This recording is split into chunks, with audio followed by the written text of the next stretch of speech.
The material realm offers many means of debasing the individual, or of bolstering the ego. The atheist will say, this is all there is, material. When a person believes there is only material, they see no problem with debasing themselves or others. Yet we can know there is more than material through 4 disciplines: music, tarot, astrology, and numerology. In Prismatism, we call these the 4 doorways. 1. Music. In the late 90s, American culture was so debased that it needed a soundtrack for its vulgarity. Enter nu metal, a litany of bands like Limp Bizkit, Korn, etc. What did they have in common?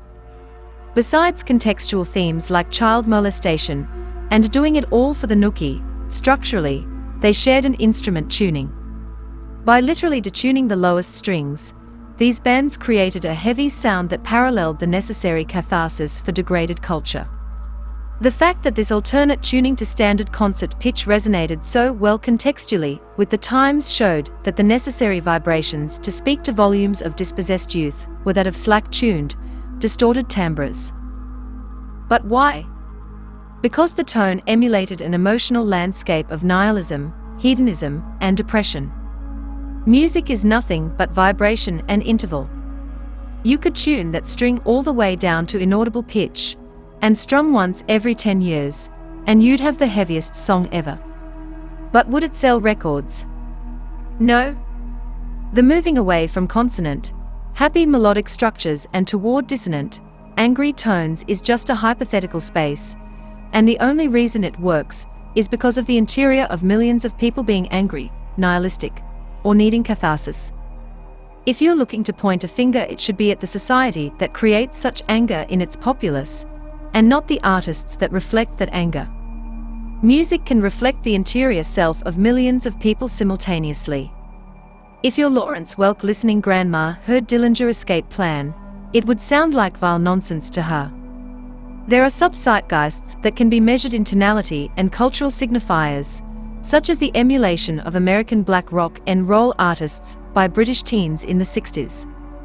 Rock and roll, after all, is a euphemism for sex, and plenty of parents of the day were critical of Elvis swinging his hips, as they are of hip-hop turning women into objects and so forth. But each of these subcultures illustrate a tribal collectivism made manifest by sound, namely vibration and interval. But Western music is merely 7 notes stratified into 12 semitones. Lawrence Welk is merely a detuning job and cultural shift away from Korn.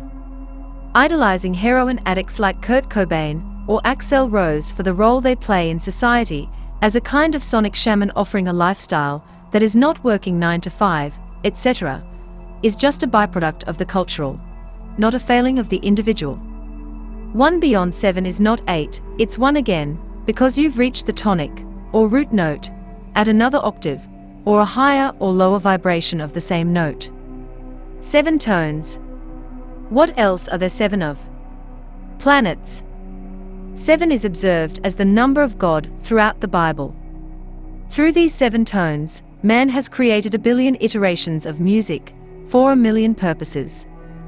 It may seem better or worse given time or culture, but in fact, the Wizard of Oz behind the curtain is still the same 7 tones, as in all history of Western music. Why should the interval and aspects of rhythm, melody, and harmony not be deconstructed and reconstructed in a million ways, as they have, to explore what is possible given these parameters? What music at its root does is offer gnosis, or interior knowledge of the self, to the listener. When the populace is pretty stupid, the music is gonna be pretty stupid, but do not assume the general population was somehow higher intellect in the days of, say, Mozart. Mozart died in his 30s after living a very hand-to-mouth life, and that music was mostly for kings and courts. With the advent of auto-tune, Ableton, and other means of machine music making eclipsing traditional performance, the culture then reflects this debasement, as music has become formulaic, rigid, and created only for popular commercial sales.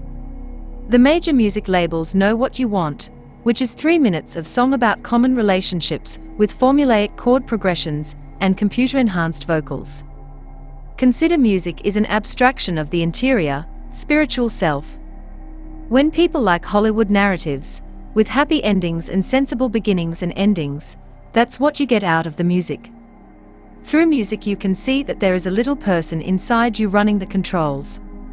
This infers a self outside of material.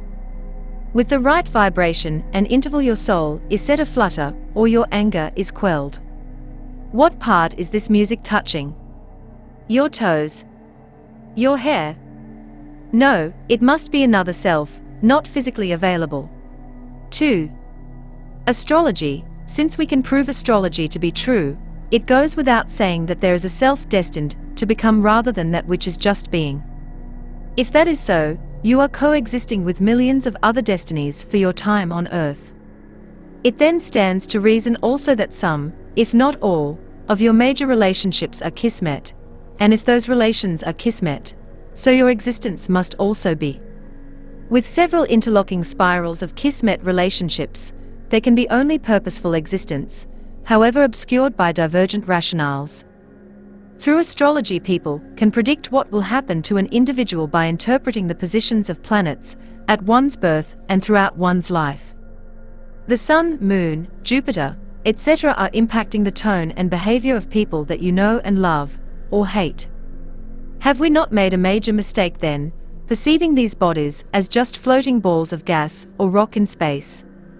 Rather, astrology can show you that you are interacting with spiritual beings in others, and not just bodies or objects who can speak and eat and draw. Each person is a process, not a static being, and through different astrological transits becomes continuously.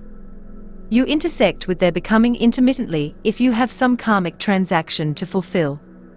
Astrology is a lens through which you can disabuse yourself of common prejudice or trendy perception and see people more purely as they are. 3. Numerology. Similarly, numerology can illustrate that you are not the only individual on a solipsistic bicycle built for one. Rather, there are a series of deterministic outcomes, and you are underway in experiencing some, not all, of them. You are an instrument in a symphony, and not the main character. The numbers show you some of the paths of experience and existence. If you are, for instance, a birth path 3, you are likely to seek a means to perform, whatever year it is, whatever the regime you live under. A life path 3 might have had a marionette Punch and Judy show in Nazi Germany, as well as they might have become an actor in the golden age of Hollywood, as much as they might try to become a YouTube star now. A life path 7 could have been a rabbinical priest in the Roman Empire, as easily as they could be a secretary today. And who is to say they were not, because, most evidently, this world is an illusion. The numbers show you invisible trails of pursued existence, and ramifications of choosing one timeline over another. 4. Tarot. These paths have been studied by many cultures for many eons. And it is the tarot that is the key to understanding and anthropomorphizing the pathways of life. Furthermore, you can see on this tree of life that each of the major arcana also coincide with a branch of the tree. This brings together the planets of astrology, the cards of the tarot, and the numerology of the Kabbalah at once. There is nothing new under the sun. There are only motifs, repeated. The way that your body and self play the motif of depression, old age, wealth, or being angry, or horny, or lonely, these are all just pathways. You are navigating pathways using socially designated tools. This is what a horny girl does, this is what an old man wears. But, what happens when those signifiers lack? When there is no cultural signifier congruent to your experience. This is when the tarot can show you the true, distilled motif you are playing out, above and beyond the petty elements of cultural framework. Each of the major arcana is also aligned with a number, and this number can give you insight into your personality. For instance, someone born on the 16th of the month is born under the Tower. This person rages against the machine of something or another. They are likely to be left-wing, gravitate towards people's movements, be interested in the natural world more than the world man has created. In fact, people born on the 16th of the month love to stick it to the man, and tear down the status quo of patriarchy, misogyny, etc. They might be more fond of minority or homosexual culture than most. The 16th wants to tear down and deconstruct. Alternately, a person born on the 1st or 28th of the month reduces down to the magician, the offerer of possibilities. This person is likely to have magical skill sets such as proficiency with instruments, as a director, or as a dancer. They use this power to show a world beyond what is offered around them. They charm, seduce, and sway people around them into their way of thinking. The 1st and 28th want to magically create the new world. Stan Lee, who created a whole universe with Marvel, was born December 28th. People born under the magician show notable dexterity, ability, or inhuman power at a discipline. Thus, if a person born on the 16th and a person born on the 28th become friends, they will agree on why they should bring about the revolution, but they might disagree on how it should be done. Consider a Russian doll-style boxes in boxes revelation of how many of these dualistic relationships are occurring everywhere at once. In this way, elements of culture like, say, a band or a painting, might act as doorways themselves. A band full of 28s and or 1s might be offering possibilities at a higher beats per minute. Every numerical aspect of personality and pathway reduces this way and always has, which implies that the numbers have a life of their own beyond the ways they manifest in consciousness and selves throughout time and the cross-material plane. Through the 4 doorways of tarot, astrology, music, and numerology, you can see the world through the illusion of material. Disabused of the lies of commerce and government, one can be liberated from inaccurate assessments of the world beyond and within.